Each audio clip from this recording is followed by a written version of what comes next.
One of the complex contemporary issues within Orthodoxy is the recognition of the autocephaly of the Orthodox Church in Ukraine by the Ecumenical Patriarchate and its implications in the life of the Orthodox Church in the world. For a variety of reasons, the ecclesiological foundation of the autocephaly of the Orthodox Church in Ukraine and the process of initiating the establishing of autocephaly, as it is perceived by the Ecumenical Patriarchate, has to be given the highest priority as the rift among the local Orthodox Church continues. As we approach the subject of autocephaly, at the present time there is no approved formula or procedure to establish a local autocephalous church. Although there are some characteristic features concerning the recognition of an independent status, such as a hindrance to regular church life, the will of the majority of the faithful, clergy and bishops, a sufficient number of bishops and eparchies, at least 4, the coexistence of an independent state and a canonical ecclesiastical source, the mechanism of granting autocephaly needs to be agreed upon. There is also a need for a historical and geographical cohesion of the eparchies. The past does not provide an incontrovertible model for autocephaly of our time. But it's also very characteristic, there is no secret canon that would provide direction towards establishing autocephaly. In addition, there are some other ecclesiological characteristics of autocephaly, especially identified in the life of the Orthodox Church. Any establishment of the autocephaly of the local church has to be coordinated and agreed among all of the autocephalous churches, as this is the only conciliar way of recognizing unity of the same body of Christ. The approval of the autocephaly of a particular local church by the family of local Orthodox churches is a culmination of a process which was initiated on a solid ecclesiological grounds. As we analyze the conditions for the establishment of the autocephalous local church, there is one element that is based on the experience of the Orthodox Church in the last 2 centuries. All of the local churches that were granted autocephaly based their ecclesiastical independence on the fact that the particular nation managed to achieve its political and territorial independence.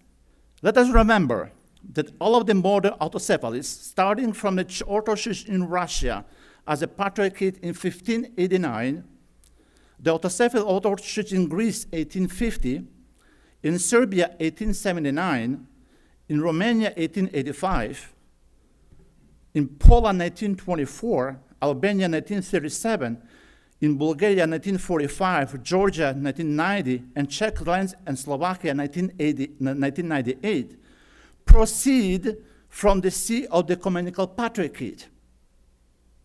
As such, all of them still have to be ratified by the next Ecumenical Council.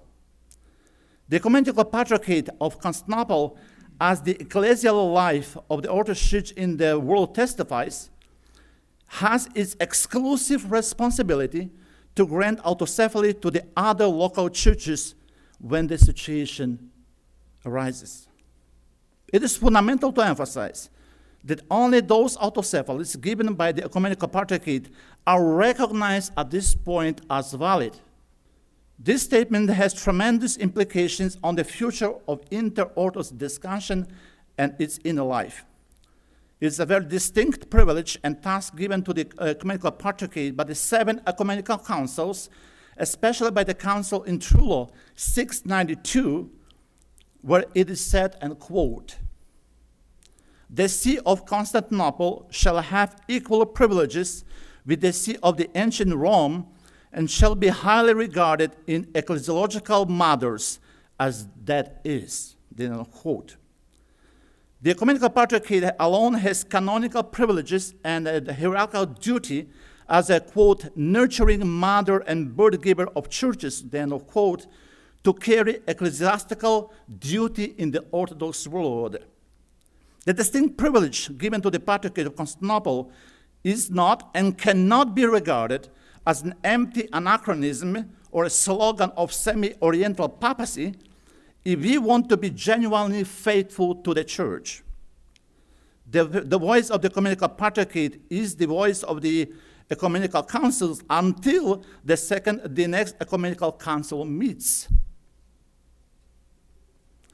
This specific responsibility of the Ecumenical Council is also firmly affirmed by the famous 28th canon of the Fourth Ecumenical Council of Chalcedon and preceded by the third canon of the Second Ecumenical Council.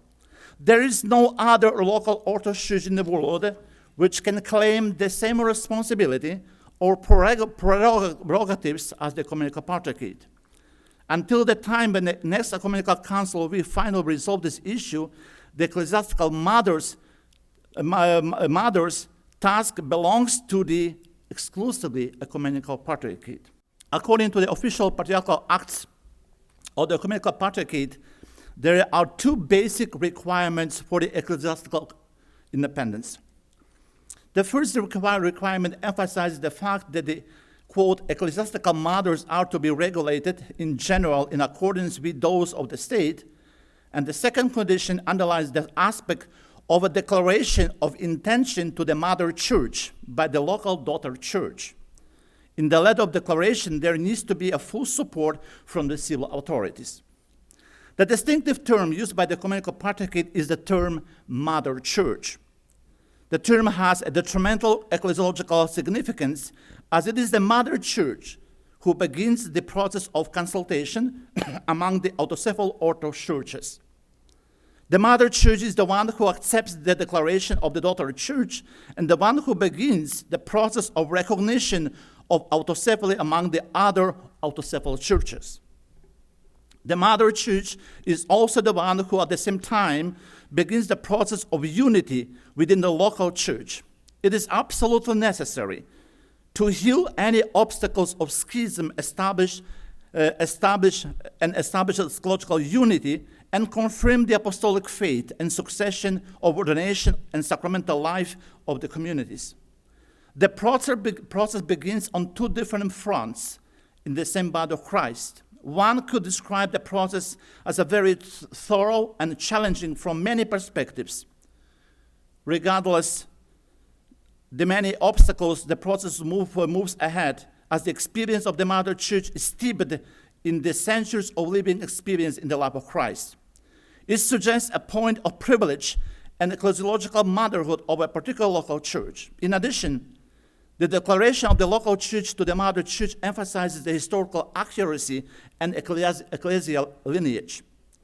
The declaration presents us with the ecclesial bond between the mother church and a particular local daughter church that is never being broken by the third party, isolated by the enslavement and territorial enslavement. As such, it is always present, always preserved in the original bond, and always generated in the life of the local Orthodox Church. The ecclesial motherhood is a natural ecclesiastical manifestation that can never be eradicated, transferred, or suppressed. The mother church becomes a source of apostolicity for the local church and the ecclesiastical body through whom the apostolicity is being granted. In ecclesiology, the mother church is being called the source of apostolic faith, as a common faith springs in the world. In the Orthodox Church, there is a continuous transmission of apostolic through the historical and communal reference to the present time. The transfer of apostolicity by the Mother Church to the local church has a eschatological dimension discussion of which goes beyond the scope of our presentation. The emphasis on apostolicity also confirms another essential element of ecclesiology. By emphasizing apostolicity, the Mother Church recognizes and identifies not only the unbroken historic continuity, but also the unchanged faith, the unity of the Church, and the transmission of the Holy Tradition. The Mother Church declares the Daughter Church to be holy, Catholic, and apostolic. Without these essential elements of Orthodox ecclesiology, there cannot be any discussion of independence of a local church in general. Because of the essential significance of apostolicity, in the discussion of Orthodox theology, the second autocephaly of the Orthodox Church in Poland and Czechoslovakia, given by the Moscow Patriarchate, cannot be recognized by the Ecumenical Patriarchate as authentic. Apostolicity, once given, cannot be given again, as this is the same transmission. The source of the transmission of apostolic succession cannot be broken as it is continually generated. The second autocephaly for both local churches distorts the basic principle of ecclesiology that cannot be accepted in any form and shape presented. In the perspective of the Ecumenical Patriarchate, the mother church for the Orthodox Church in Ukraine is always the Church of Constantinople. The Ecumenical Patriarchate never rejected or relinquished the motherhood for the Orthodox Church in Ukraine. As a result, the present ecclesial position of the Ecumenical Patriarchate is fundamentally unchanged. As an example, in the letter of Patriarch Alexis regarding the Ukrainian Orthodox Church in the diaspora, Patriarch Volodymyr categorically stated, and quote, "First, we must state categorically that we do not recognize the Most Holy Church of Russia as having any authority whatsoever over the Ukrainians in the diaspora who have come under the homophorium of the Orthodox Church in Constantinople, since they, being abroad, had the right to seek the protected shelter of the Mother Church of Constantinople, with which they have historically had unbroken bonds, and those rightful jurisdictional authority and obligation it is to bring about their restoration. She is a suffering true and ecclesiastical motherhood. I'm talking about the Ecumenical Patriarchate, who suffers with the children, daughter local churches in the times of persecution, slavery, and subjection. The Ecumenical throne is an ecclesial shelter of Orthodox unity where all the essential elements of ecclesial life are preserved and protected. According to the Patriarch Bartholomew, the nature of the Mother Church is not contained in triumphs, but she is based on continual trials as a guardian of secret and holy tradition of orthodoxy. The Mother Church is willing to suffer many trials in order to maintain the unity and order given by her by the ecumenical councils. She is humble and patient for her children, all local churches. She continually maintains her maternal bonds with her children despite their rejection. She never breaks the unifying Eucharistic bonds with her daughter churches despite having the most holy sacrament used by some as a political tool and schism. In her inner life, she's always inclusive towards their sister churches where exclusivity is applied as a last resort of a doctrinal nature. One of the characteristics of ecclesial bonds of the Ecumenical Patriarchate in the local churches is the blessing of and the distribution of the Holy Myron as a token of spiritual bonds existing in the Orthodox world. She is humble and kind in her continual prayers for her spiritual daughter, local church in Ukraine, attracting the grace and blessing of God upon the faithful sons and daughters. She offers the gift of unity of the church fathers of the seven ecumenical councils without expecting nothing in return. Her kenotic love towards her children has never abated. She considers herself as the church of the poor, even though her children, desiring ecclesiastical power, shamelessly accuse her of unjustifiable reaching the highest honor. There is a sort of spiritual culture of the Mother Church which could be recognized as a calling or a divine gift bestowed upon her.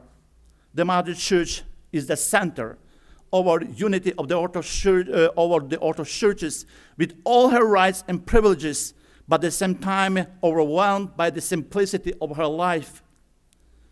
In the ecumenical circles, she is described as the Mother Church of extreme modesty and overwhelming hospitality.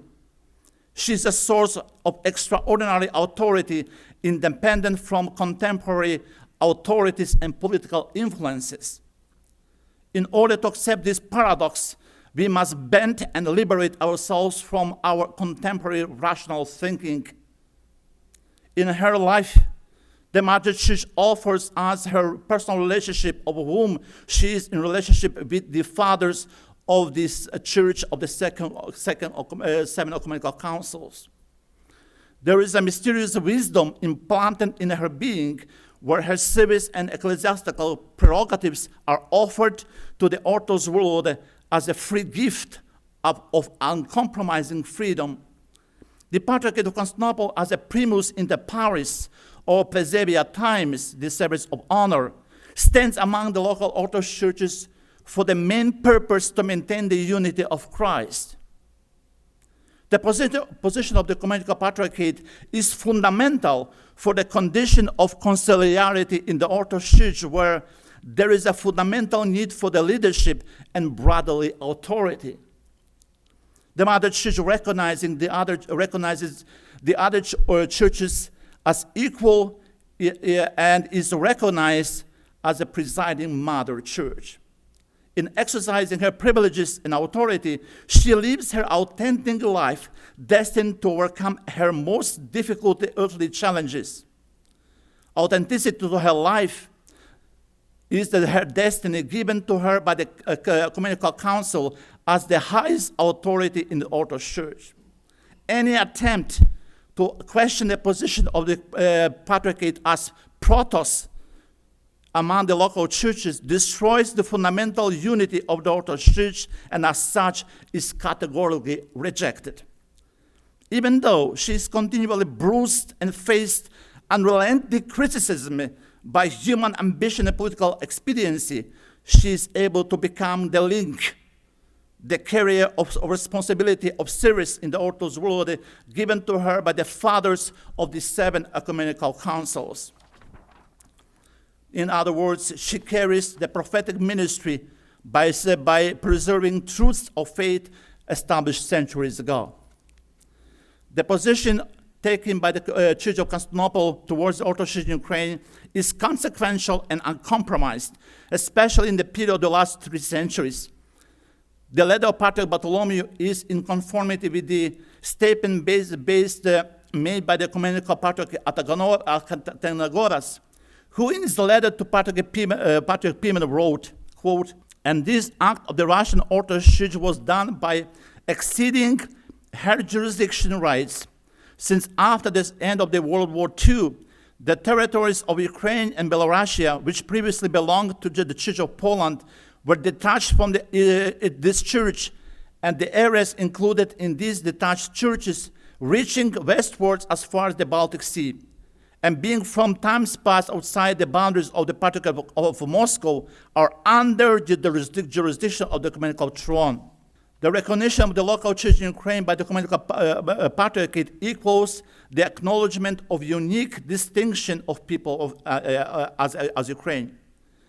The Ukrainian nation is recognized as a carrier of a specific ecclesial entity that carries all the distinctions of a nation with its state and necessary for the autocephaly. Without any doubt, there is a distinct recognition on the part of the Ecumenical Patriarchate of a living body of Christ that is incarnated in the specific locality of Ukraine. There is also recognition of the existence of a specific Eucharistic Catholicity in the local church in Ukraine with its own natural ethnic and linguistic particularity. The local church in Ukraine is presented as a cohesive entity that evolved in the history into a specific wholeness. Without ignoring historical events, the Orthodox Church in Ukraine stands again in the forefront of being equal with other recognized autocephalous churches in the world. The autocephaly of the Orthodox Church in Ukraine, given to her by the Mother Church on January 16, 2018, was a culmination of a long-awaited process. We have to realize that the Patriarch of Constantinople would never give away the right of the Mother Church for the Orthodox Church in Ukraine, as this was not only her right or privilege, but it is also her internal component of the historical and maternal authenticity. From the ecclesiastical perspective, the Ecumenical Patriarchate was very consequential in her approach to the autocephaly of the Orthodox Church in Ukraine. In conclusion, autocephaly given to the Orthodox Church in Ukraine by the Mother Church, the Patriarch of Constantinople, preserved the essential elements of the Orthodox ecclesiology and became an impulse for the further growth of the Church in general. Without any question, the act of giving autocephaly to the Orthodox Church in Ukraine not only cemented the presence of the patriarchal throne in Ukraine, but also once again affirmed her role, privilege, and responsibility in the Orthodox world. Regardless of all the present challenges facing the Mother Church, the Church of the Fanar took a decisive step towards strengthening the internal unity in the world and establishing further directives for the inner Orthodox relationship. The challenges facing the Orthodox Church in Ukraine are enormous, of multidimensional social and geopolitical realities. The autocephalous Orthodox Church in Ukraine, which safeguards the essential elements of Orthodox ecclesiology, became an inspiration for the people to strive for perfection and sanctification. Without ignoring all of the ecclesiological, geopolitical, and historical events, the Orthodox Church in Ukraine stands again as equal with the other recognized Orthodox churches in the world. Despite centuries of Russification, forced integration into the Moscow Empire, constant persecution and deportation, subjugation to Tsarist Russia, and ethnic cleansing, the nation of Ukraine, with all its unique calling, stands again to pray to God in its authentic, independent, and ecclesial entity. In order to elevate the Orthodox Church in Ukraine to the rank of the sister local Orthodox churches in the world, the role of the Mother Church was indispensable. The Patriarchate of Constantinople not only brought Christianity into the lands of Ukraine, but she is the one who is, in the period of the last 10 centuries, as a faithful mother, has never forgotten her children at the time of need and distress. The same role also applies to all of the local churches since the last Ecumenical Council, who continue to recognize her as the first voice and source of unity of the Orthodox Church in the world. Thank you.